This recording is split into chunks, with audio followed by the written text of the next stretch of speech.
안녕하세요, 속보입니다. 오늘은 역사적인 순간입니다. 아카데미 네이버 프리미엄 컨텐츠에 매일 아침마다 모닝휴라는 제목으로 글이 올라가는데요. 글의 내용들을 따라가면서 소개를 해드리도록 하겠습니다. 벌써 지금 올라온 지 얼마 안 됐는데 댓글이 많이 달렸네요. 댓글 한번 볼까요? 역사적인 날 저도 발자국을 남겨요 라고 어반토커님 얘기하셨고, 퍼플님, 깨국 박영주님, 크로님, 빙판이 연하키님, 마이크로스코프님, 옥토금생님, 혁명의 시작을 함께해서 영광입니다. 더불어 함께 사는님도 좋은 댓글을 남겨주셨습니다.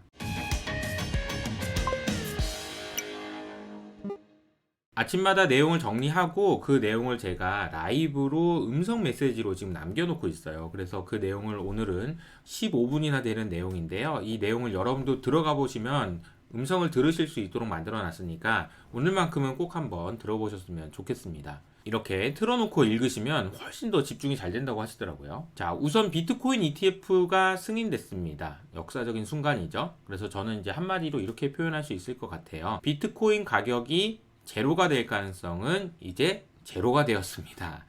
이렇게 표현할 수 있을 것 같습니다. 그래서 주요 외신들도 전부 헤드라인으로 지금 이 소식을 전하고 있고요. 상당히 좀 역사적인 의미가 있는 그런 하루라고 생각을 합니다. 당장 많은 분들이 관심은 비트코인 ETF 승인됐는데 비트코인이 뭐 세론이어서 빠져 올라 이런 거에 관심이 있으시겠지만, 제가 생각할 때 가장 중요한 포인트는 비트코인이 이제는 전통 금융시장으로 들어왔다라는 사실이고요. 제가 며칠 전에 김작가TV에서 출연해가지고 말씀을 드렸던 내용들을 소개해드리면 이런 거예요. 비트코인 ETF 그 뭐하러 하냐? 비트코인 사지 라고 생각하시겠지만 그렇지가 않습니다. 왜냐하면요, 비트코인을 사는 건 되게 어려운데 비트코인 현물 ETF를 사는 건 쉽거든요. 이게 뭐가 큰 차이야 라고 생각할 수 있는데요. 똑같은 이야기를 2019년에 채권형 ETF가 나왔을 때도 그랬어요. 야, 채권 사면 돼. 채권 ETF를 왜 사? 라고 얘기했지만, 채권을 사려면요 돈이 100억 있어야 되고요, 어디 가야 되고요, 엄청나게 복잡해요. 근데 그걸 하려고 하는 그 문턱을 넘어갈 수 있는 사람이 거의 없어요.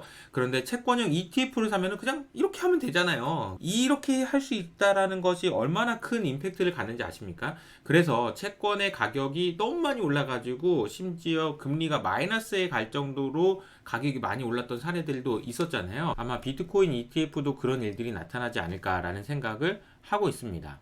또 하나 중요한 관전 포인트는 이런 것 같아요. 이제부터는 지금까지 나 관심 없는데 하던 금융회사들도 생각이 완전히 바뀔 거라고 봅니다. 왜냐하면은 이 비트코인으로 장사를 해야 되거든요. 이걸 팔아 먹어야 되거든. 안 그래도 주식 공모펀드 이런 거 안 된다고 해가지고 난리 났을 텐데 지금 비트코인으로 장사할 수 있는 길이 열렸다. 해야죠. 그럴 겁니다. 그래서 아마도 오늘부터 이제 부장님들이 이대리 비트코인 ETF가 어떻게 하는지 빨리 좀 알아봐라. 지금까지 이거 안 하고 뭐 했냐? 이런 이야기를 하시지 않을까라는 생각이 좀 듭니다.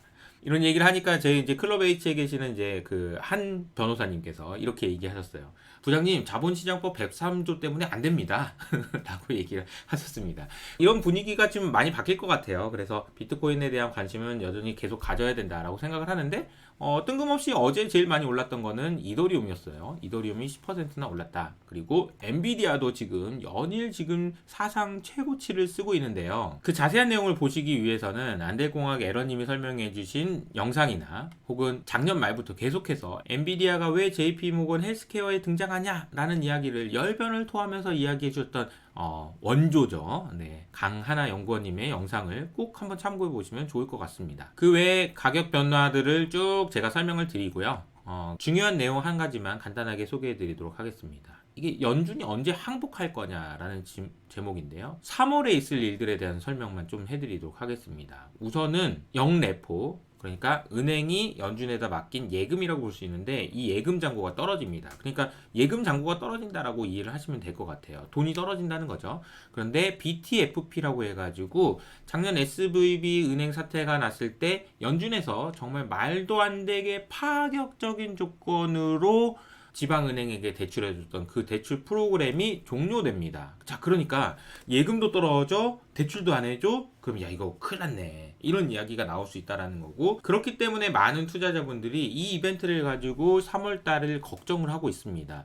근데 이 걱정하고 있다라는 사실보다 더 중요한 사실이 있는데요, 니네들이 걱정하고 있다라는 걸 연준이 알고 있다라는 거죠. 그래서 연준이 과연 금리를 인하할 것인지, 혹은 양적 긴축이라고 하는 QT를 종료할 것인지, 좀 더 나아가서는 제로 헤지라는 곳에서는 아예 그냥 QE를 시작해야 돼, 이런 식으로까지 얘기하는데, 과연 어떤 식으로 전개가 될지가 좀 단기적으로는 중요한 포인트가 되겠다라는 내용인데요. 사실 저는 개인적으로는 이 내용보다도 더 중요한 것들은 따로 있다라고 봅니다. 키워드는 역시 AI가 될 텐데, 최근에 바이오 헬스케어 쪽에서 주가가 좋다라고 말씀을 드렸고, JP모건 헬스케어 전후로 정말 어마어마한 규모의 M&A가 계속해서 되고 있습니다. M&A가 되고 있다라는 것을 어디서 힌트를 찾을 수 있냐면요, 작년 2월 달이에요. 작년 2월 달에 화이자, 노바티스, 머크와 같은 회사들의 대표들이 이렇게 얘기했습니다. 우리 이제 다시 딜할 거 좀 찾아봐야 될 것 같아. 뭐 회사 좀 사야 될 것 같은데 어디 살 거 없나? 라는 이야기를 1년 전부터 했다는 얘기고, 계속해서 고민하고 뭐 사지 하고 있다가 금리 인하한다고? 그러면 사야 되겠다 라고 해서 방아쇠를 딱 당겼다라고 보시면 되겠습니다. 이런 흐름들은 어떻게 보면 여러분들이 개별 주식을 하나, 뭐 삼성전자 한 주 이런 식으로 사는 정도의 규모가 아니고요. 어제 나왔던 M&A도 대단한 의미가 있었는데, HP가 주니퍼 네트워크스를 140억 불에 인수를 했거든요. 그러니까 이제 이런 규모는 어마어마하게 큰 규모예요. 막 조 단위의 돈들이 들어가는 의사결정이기 때문에 매우 중요한 의사결정이라고 볼 수 있고, 이런 돈들이 움직인다라는 것은 또다시 기대감을 키울 수 있는 그런 이야기라고 보시면 되겠습니다. 금리 중요해요. 금리 중요하지만 금리가 갖는 사이클보다도 오히려 AI가 가져다주는 혁신의 사이클이 훨씬 더 길기 때문에 이 AI가 만들어내는 변화에 초점을 맞추시고, 금리에 대해서는 얼마나 더 싸게 사느냐, 천천히 사느냐, 빨리 사느냐를 결정하는 요인이라고 생각하시는 게 맞는 것 같습니다. 그리고 개별 주식들의 움직임에 대한 설명을 쭉 드리고요. 마이크로소프트의 주가가 계속 좋아요. 그런데 애플은 좀 부진한 상황이죠. 이 내용에 대해서 여러 가지 설명할 수 있겠지만, 그 내용들은 밑에 있는 댓글을 참고해 보시고요. 어제 나왔던 대단한 소식이 하나 있죠. GPT 스토어가 오픈했습니다. GPT로 장사할 수 있는 길이 열렸습니다, 여러분. 처음으로 앱스토어라는 것을 통해서 아이폰에서 장사를 시작했던 것처럼 GPT라는 것이 팔리게 됐고요. 이것이 어떻게 팔리고 사람들은 어떤 관심을 갖고 있는지에 대한 고민들을 하셔야 된다라는 겁니다. 자세히 보시면은 이미 코드 튜터라는 거, 북스라는 거, 컨센서스라는 거, 사람들이 어디에 관심이 많은지, 이런 GPT들이 이미 팔리고 있다라는 거고요. 이 부분에 대한 설명은 이렇게 설명을 드리죠. 경제라는 것은 모든 경제 주체들의 거래의 합입니다. 그렇기 때문에 경제가 성장한다라는 것은 거래를 많이 하는 건데요. 거래를 많이 한다라는 것은 두 가지 방법이 있어요. 첫 번째 방법은 하던 거래를 많이 하는 것이고요. 두 번째 방법은 안 하던 거래를 하는 겁니다. 그런데 이런 GPT 스토어라는 곳에서 한 번도 해보지 않았던 거래가 시작됐다라는 거죠. 사람들은 수많은 GPT를 만들고, 야 그래? 이런 게 있었어? 그럼 나 사야 되겠다 라는 일들이 앞으로 한 3년 5년 안에 정말 우리가 생각지도 못했던 일들이 벌어질 거라고 생각합니다.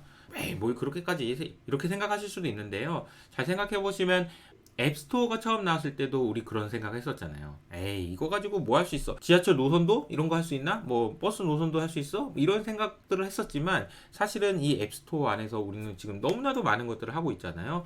아마도 GPT 스토어에서도 그런 일들이 일어날 거라고 생각을 합니다. 그렇기 때문에 혁신이 일어나는 것이고, 이 GPT 스토어의 문이 열렸다는 것도 먼 미래에 2024년 1월 11일을 기억하는데 아주 중요한 포인트가 될 거라고 생각합니다. 네, 어쨌든 비트코인 ETF가 승인됐다라는 점, 그리고 GPT 스토어가 오픈됐다라는 점 매우 중요한 사건이다라는 거고요. 그리고 니네들이 모르는 M7의 약점이 있다라는 내용들도 소개해드렸으니까 한번 참고해보시면 좋을 것 같습니다. 어제 제가 개인적으로 민수아 대표님과 인터뷰를 했는데요.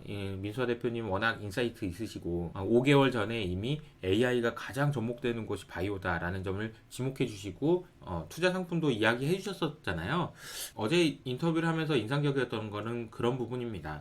자, 우리가 보면은 시장이 굉장히 혼란스러워요. 왜냐하면은 제가 말씀드렸던 혁신, 비트코인, AI, 챗GPT와 같은 혁신적인 일들이 너무나도 많이 일어나고 있는데, 이 혁신은 대부분 파괴적이기 때문에 기존에 있던 질서나 경제를 막 파괴하면서 성장합니다.